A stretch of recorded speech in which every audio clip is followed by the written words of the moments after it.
അമേരിക്കയുടെ B2 spirit bombers. ഈ ഒരു ബോംബർ വിമാനം എവിടെ പറന്നാലും ലോകത്തിലെ എല്ലാവരും ഈ ബോംബർ വിമാനത്തെ കുറിച്ചാണ് സംസാരിക്കുന്നത്. അടുത്തിടെ പോലും ഇന്ത്യൻ മഹാസമുദ്രത്തിൽ ഈ ബോംബർ വിമാനങ്ങളെ നിർത്തിയപ്പോൾ അമേരിക്കയുടെ ശത്രുക്കളായ ഇറാൻ മുതൽ അവിടെ ചുറ്റുമുള്ള എല്ലാ പ്രോക്സീസും ഇങ്ങനെ എല്ലാവരും ഈ ബോംബർ വിമാനത്തെ കുറിച്ചാണ് സംസാരിച്ചത്. എന്തുകൊണ്ടാണ് അവർ ഇത്രയധികം ഇതിനെക്കുറിച്ച് ആശങ്കാകുലരാകുന്നത്? കാരണം ഈ ബോംബർ വിമാനത്തിന്റെ സ്റ്റെൽത്ത് കൂടാതെ ഈ ബോംബർ എയർക്രാഫ്റ്റ് എടുത്തുകൊണ്ടുപോകുന്ന പേലോഡ് ആണ്. ഭൂമിക്കടിയിൽ 200 അടിക്ക് താഴെ ഒരു ബങ്കർ നിങ്ങൾ നിർമ്മിച്ചിരിക്കുകയാണ്. വളരെ പ്രയാസമേറിയ ഒരു കാര്യമാണ്. എങ്കിലും ഒന്ന് ചിന്തിച്ചു നോക്കുക. 200 അടിക്ക് താഴെ നിങ്ങൾ ഒരു ബങ്കർ നിർമ്മിച്ചു എന്ന് കരുതുക. അങ്ങനെ ഒരു ബങ്കർ വരെയും ചെന്ന് ഒരു വലിയ പൊട്ടിത്തെറി അവിടെ സൃഷ്ടിക്കാൻ കഴിയുന്ന ഒരു ബോംബ്, അത്രത്തോളം വലിയ bunker busting bombs B2 spirit ബോംബറെ കൊണ്ട് എടുത്തുകൊണ്ടുപോകാൻ കഴിയും എന്നുണ്ടെങ്കിൽ ആ ഒരു വിമാനത്തിന്റെ കഴിവ് എത്രത്തോളം ഉണ്ടെന്ന് നിങ്ങൾ തന്നെ ചിന്തിച്ചു നോക്കുക. ഇനി നിങ്ങളുടെ എയർ സ്പേസിൽ നിങ്ങൾ എത്ര തന്നെ എയർ ഡിഫൻസ് സിസ്റ്റം, റഡാർസ് എന്തൊക്കെ തന്നെ നിറച്ചു വച്ചാലും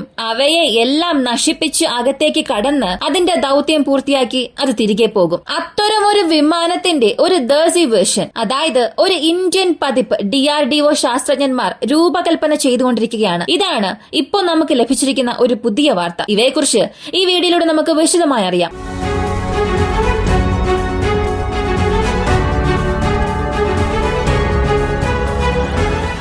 ആദ്യത്തെ കാര്യം, ഖതക് എന്ന ഒരു ഡ്രോൺ പ്രോഗ്രാമിനെ കുറിച്ച് നമുക്ക് അറിയാം. പൂർണ്ണമായും സ്റ്റെൽത്തിയായ ഒരു ഡ്രോൺ പ്രോഗ്രാം ഉണ്ട് ഇന്ത്യയിൽ. അതാണ് ഈ ഖതക്. ഈ ഖതകിന്റെ ഒരു ചെറിയ പതിപ്പ്, അതായത് സ്കെയിൽ ഡൗൺ വേർഷൻ നമ്മൾ ഇതിനകം തന്നെ പറപ്പിക്കുകയും ഒരു ഫൈറ്റർ ജെറ്റ് എങ്ങനെ ടേക്ക് ഓഫ് ചെയ്ത് മിഷൻ അവസാനിപ്പിച്ച് ലാൻഡ് ചെയ്യുമോ അതുപോലുള്ള പ്രവർത്തനങ്ങളെല്ലാം നമ്മൾ ഈ സ്കെയിൽ ഡൗൺ വേർഷനിൽ ചെയ്തു നോക്കി. അതും യാതൊരു മനുഷ്യ നിയന്ത്രണവും ഇല്ലാതെ. ഒരു കമ്പ്യൂട്ടർ സിമുലേഷൻസും സോഫ്റ്റ്വെയർസും ഇവയെല്ലാം ഈ പ്രത്യേക സ്കെയിൽ ഡൗൺ വേർഷനിൽ നമ്മൾ പരീക്ഷിച്ചിട്ടുണ്ട്. സ്കെയിൽ ഡൗൺ വേർഷനിൽ അത് സക്സസ്ഫുൾ ആയതുകൊണ്ട് ഇതിന് വലിയ രീതിയിൽ ചെയ്ത് നമുക്ക് വീണ്ടും ടെസ്റ്റ് ചെയ്യാൻ സാധിക്കും. അതിൽ യാതൊരു പ്രശ്നവുമില്ല. ഇനി അടുത്ത ഘട്ടമായി ഖതകിനെ എങ്ങനെ നിർമ്മിക്കും എന്ന് നോക്കിയാൽ ഏകദേശം ഒരു 13 മുതൽ 15 ടൺ കാറ്റഗറിയിലാണ് നിർമ്മിക്കുന്നത്. 13 മുതൽ 15 ടൺ പരമാവധി ടേക്ക് ഓഫ് വെയിറ്റ് ഉണ്ടെങ്കിൽ 1.5 ടണ്ണോളം ഇന്റേണൽ വെപ്പൺസ് ബേലോഡ് നമുക്ക് നൽകാൻ സാധിക്കും. ഇനി എക്സ്റ്റേണൽ ബേ നോക്കുകയാണെങ്കിൽ അത് പൂർണ്ണമായും ആ വിമാനത്തെ ആശ്രയിച്ചായിരിക്കും ഉണ്ടാവുക. എത്രത്തോളം അത് പെർഫോം ചെയ്യുന്നു, എത്രത്തോളം അതിന് എഞ്ചിൻ ത്രസ്റ്റ് ഉണ്ട്, ഇതിനെ അടിസ്ഥാനമാക്കിയായിരിക്കും എക്സ്റ്റേണൽ പേലോഡിന്റെ കോൺഫിഗറേഷൻ മാറുക.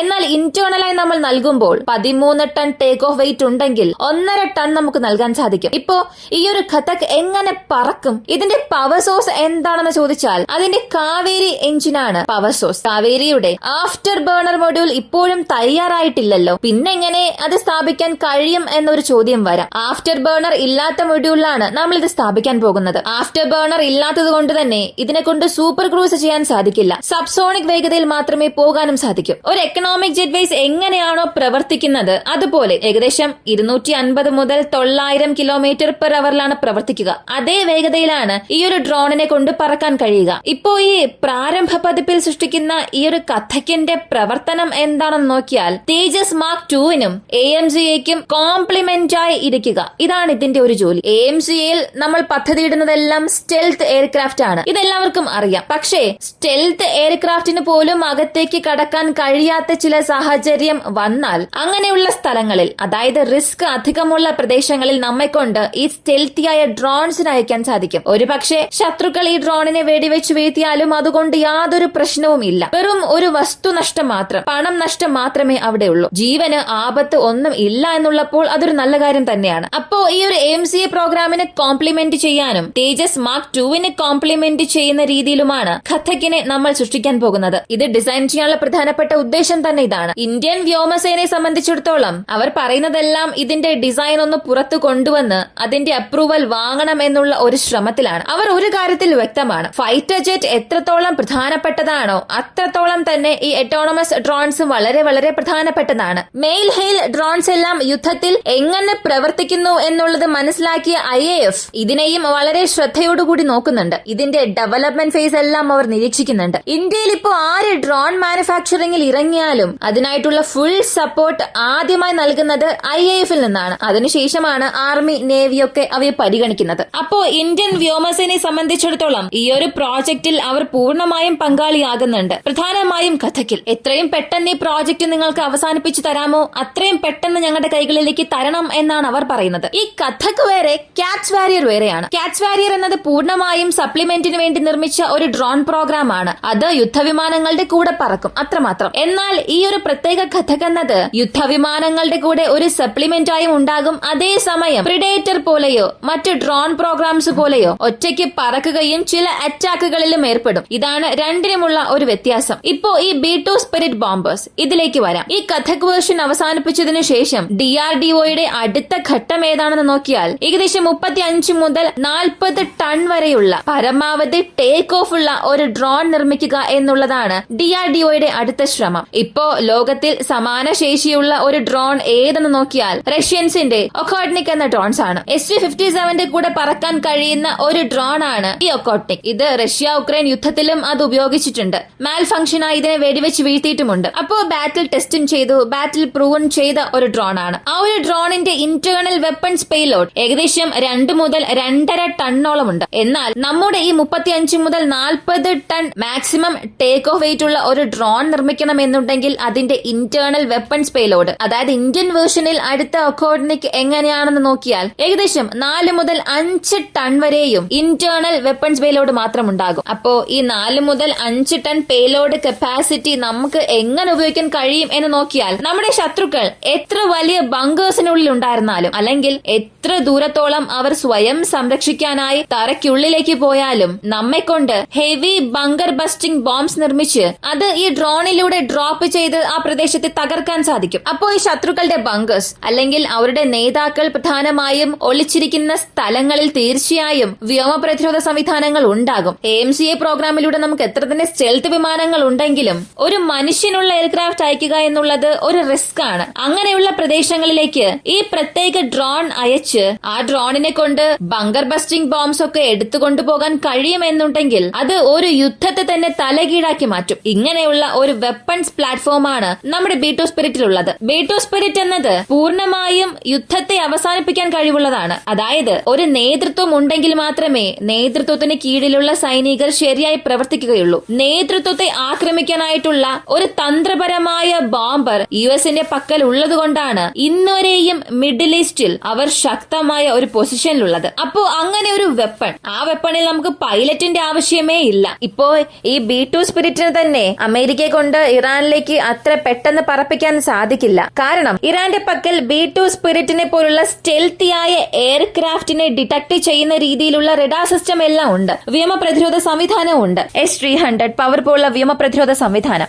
അപ്പോ ഇതും ഒരു റിസ്ക് ഫാക്ടർ ആണ്. ഇറാൻ ഇപ്പോ ഫുൾ ആൻഡ് ഫുൾ റഡാർസ് കൊണ്ട് നിറച്ചു വെച്ചിരിക്കുകയാണ്. അതിനാൽ B2 സ്പിരിറ്റ് ഇപ്പോ US വിചാരിച്ചാൽ പോലും അത്ര പെട്ടെന്ന് അകത്തേക്ക് കൊണ്ടുപോയി പുറത്തേക്ക് വരാൻ സാധിക്കില്ല. അതിനാവശ്യമായ പ്ലാനിംഗ് എല്ലാം ചെയ്യണം. ഒരുപാട് ഡീകോയ്സിന് അയക്കണം. കൂടാതെ FI-18 ഗൗളർ പോലുള്ള പ്ലാറ്റ്ഫോംസ് നൽകണം. ഇനി ഇലക്ട്രോണിക് വാർഫെയറിന് വേണ്ടി മാറ്റിവെച്ച ഫൈറ്റർ ജെറ്റ്സ് ഉണ്ട്. ആ ഫൈറ്റർ ജെറ്റ്സിന്റെ എസ്കോർട്സ് എല്ലാം ആവശ്യമാണ്. കൂടാതെ അഡീഷണൽ ആയി ഒരു പക്ഷേ ഇതിനെതിരെ ഏതെങ്കിലും ഒരു സർഫസ് ടു എയർ മിസൈൽസ് അയച്ചാൽ പോലും അതിനെ ഇന്റർസെപ്റ്റ് ചെയ്യാനായി കൂടെ ഫൈറ്റർ ജെറ്റ്സിനെയും അയക്കണം. കാരണം B2 സ്പിരിറ്റ് ബോംബർ ഒരു സബ്സോണിക് ബോംബർ ആണ്. അതിന് സൂപ്പർ ക്രൂസ് ചെയ്യാൻ സാധിക്കില്ല, സൂപ്പർസോണിക് വേഗതയിൽ പോകാനും സാധിക്കില്ല. അപ്പോ ഈ ഒരു ബോംബറിനെ തകർക്കാൻ അല്ലെങ്കിൽ തടയാൻ ഒരു ഫൈറ്റർ ജെറ്റിനെ അയച്ചാൽ അവിടെ ഒരു ഇന്റർസെപ്ഷൻ നടക്കും. അപ്പൊ പിന്നെ ഒന്നും ചെയ്യാൻ സാധിക്കില്ല. ബോംബറിനെ അപ്പൊ തന്നെ വെടിവെച്ച് വീഴ്ത്തും. ഇത് സംഭവിക്കാതിരിക്കണമെങ്കിൽ ബോംബറിന് ആവശ്യമായ എസ്കോർട്സ് എല്ലാം അമേരിക്ക അയക്കണം. അപ്പോ ഒരു വശത്ത് ഡീകോയ്സിന് അയക്കണം, മറുവശത്ത് ഗൗളർ പോലുള്ള ഇലക്ട്രോണിക് വാർഫെയർ പ്ലാറ്റ്ഫോംസിനെയും കൊടുക്കണം. ഇനി അടുത്ത വശത്ത് ഈ വിമാനത്തിന് എസ്കോർട്ട് നൽകാൻ വേണ്ടി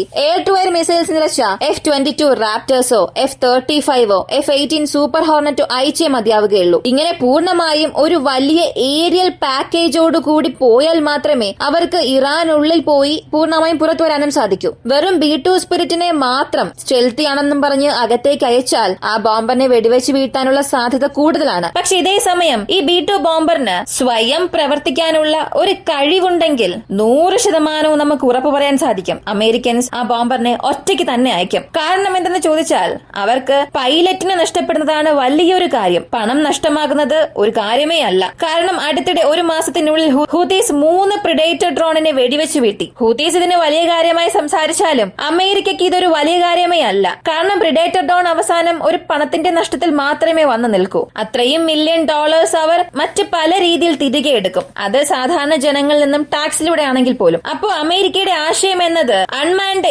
ഏരിയൽ പ്ലാറ്റ്ഫോംസിനെ എളുപ്പത്തിൽ റിസ്കിയായ സ്ഥലത്ത് അകത്തേക്ക് കൊണ്ടുപോകാനും പുറത്തേക്ക് കൊണ്ടുവരാനും കഴിയും. പക്ഷെ അതിലൊരു മാൻഡ് പൈലറ്റ് മെഷീൻ ഉണ്ടെങ്കിൽ അതിനാവശ്യമായ പ്ലാനിങ്ങും സപ്പോർട്ട് പാക്കേജും ഇല്ലാതെ അയക്കാൻ സാധിക്കില്ല. എന്നാൽ ഇവിടെ അറ്റോണിമസ് വാങ്ങുകയാണെങ്കിൽ എത്രത്തോളം നമുക്ക് ഹെൽപ്ഫുൾ ആയിരിക്കും എന്ന് തന്നെ നോക്കുക. ഇനി ഇതേ സിനാരിയോ ഇന്ത്യയിൽ നോക്കിയാൽ നമുക്ക് 2 എയർക്രാഫ്റ്റ് കാരിയറിന് അയക്കേണ്ട ആവശ്യമേ ഇല്ല. കാരണം തീർച്ചയായും F-35, F-18 സൂപ്പർ ഹോർനെറ്റ് ഇവയൊക്കെ വെറുതെ ടേക്ക് ഓഫ് ആക്കാൻ കഴിയില്ല. അതിനെ കൊണ്ടുപോകാൻ ഒരു എയർക്രാഫ്റ്റ് കാരിയർ വേണം. എയർക്രാഫ്റ്റ് കാരിയറിനെ കൊണ്ടുപോയി നമ്മൾ അതിന്റെ അടുത്ത് നിർത്തണം. ആ എയർക്രാഫ്റ്റ് കാരിയറും ഒരു സിറ്റിംഗ് ടക്കാണ്. അതിനെയും നമ്മൾ സംരക്ഷിക്കണം. അതിനും ഒരു ഡെസ്ട്രോയർ കപ്പലുകളുടെ കൂട്ടം തന്നെ വേണം. കാരണം ഇറാൻ ഒരു പക്ഷേ ബാലിസ്റ്റിക് മിസൈൽസ് കൊണ്ട് തിരികെ ആക്രമിക്കും. ഇങ്ങനെ ഒരുപാട് പ്ലാറ്റ്ഫോംസ് ഉണ്ട്, അത്രയേറെ ലോജിസ്റ്റിക്സ് ഉണ്ട്. എന്നാൽ ഇവയൊന്നും നമുക്ക് ആവശ്യമില്ല. ഒരു ലോങ് റേഞ്ച് ഡ്രോൺ നമ്മുടെ പക്കൽ ഉണ്ടെങ്കിൽ മാത്രം മതി. അതിനെ അയച്ചാൽ മാത്രം മതി. അത് ബോംബ് വർഷിച്ചാൽ ഓക്കെ, ഇനി അതിനെ വെടിവെച്ച് വീഴ്ത്തിയാലും പ്രശ്നമില്ല. ആ ഒരു രീതിയിൽ നമ്മളൊരു സൂയിസൈഡ് മിഷൻ വേണ്ടിയാണ് അയക്കുന്നത്.